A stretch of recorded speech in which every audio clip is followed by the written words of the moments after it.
This is natto, fermented soybeans, a vegetable cheese. Eating natto mimics the consumption of termites, and you attain the natural levels of vitamin K2. You can, in zoos today, they make fake termite mounds and populate them with termites so the chimpanzees get their termite nutrition. You can see here these 5 chimps in a zoo. The children are viewing them from the left-hand side there, the 5 chimps fishing for termites, getting their daily vitamin K2 needs met. Are your vitamin K2 needs being met daily? One easy way to get your daily vitamin K2 is to consume anywhere up to a cup of Japanese natto a day. Natto being fermented soybeans containing the same exact K2 content as termites. It's a vegetable cheese. It's similar to a Danish Ezra or Danish Limburger. It has a strong smell and taste, not quite as strong as the cheeses, but it's a very viable option to put it to sandwiches, put it on rice, any number of things. Making natto is easy.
Now, I use a different style incubator, but basically my process is the same. Instead of using electric blankets and wrapping it in paper cones, I put it in a Pyrex casserole pan, 9 by 12, 3 beans deep, and after I stir in the inoculant of live cultured natto, I put a piece of tin foil over the top of it. I punch holes in the tin foil with a toothpick, and I put it in the oven, and I turn the oven light on.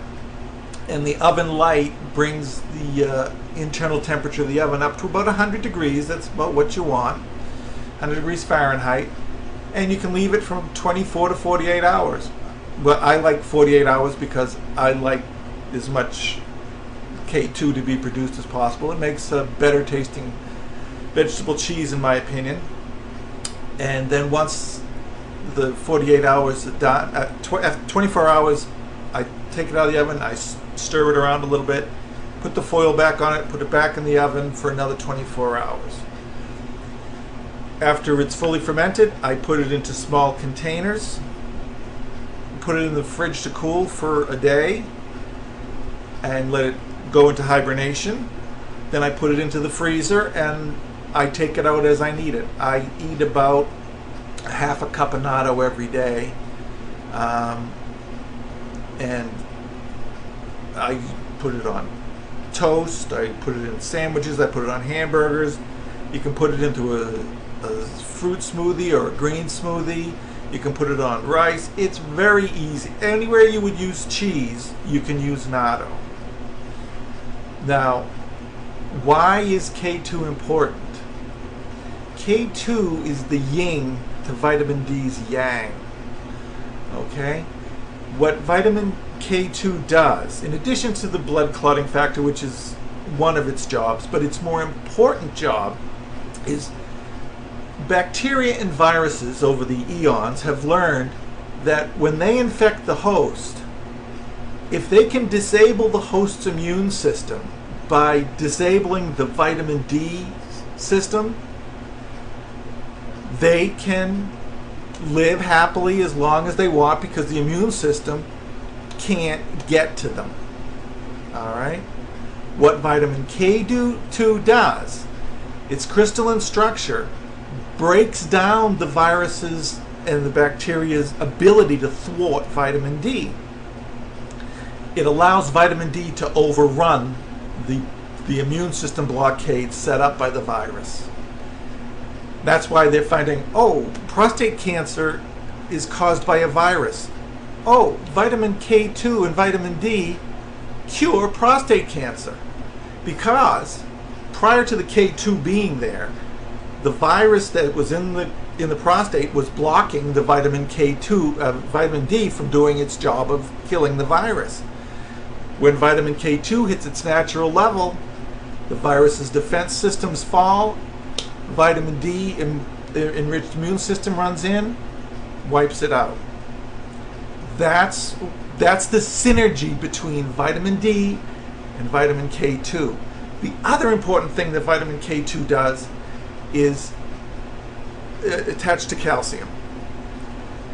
Vitamin K2 makes sure that calcium goes into the bones rather than into soft tissue, like the arterial lining. Okay? It prevents hardening of the arteries, arterial sclerosis, and makes sure that the calcium you eat goes into your bones where it's needed and not into your arteries and your kidneys and other places. It's the yin to vitamin D's yang. And that's why it's a primitive input and so critical to us. What you have to keep in mind is the primitive input for humans. You have vitamin D from the sun. You have vitamin K2 from the consumption of termites. 50% of the diet is fruit. The other 40% is dark leafy green vegetables, which would be vitamin K1, which the body can convert into K2. Okay, but it doesn't do it well. By consuming the termites, you leap over that hurdle and you get the full benefit in the biology of vitamin D and vitamin K2. And I think that's all you really need to know about natto, vitamin K2, and why you need to consume it.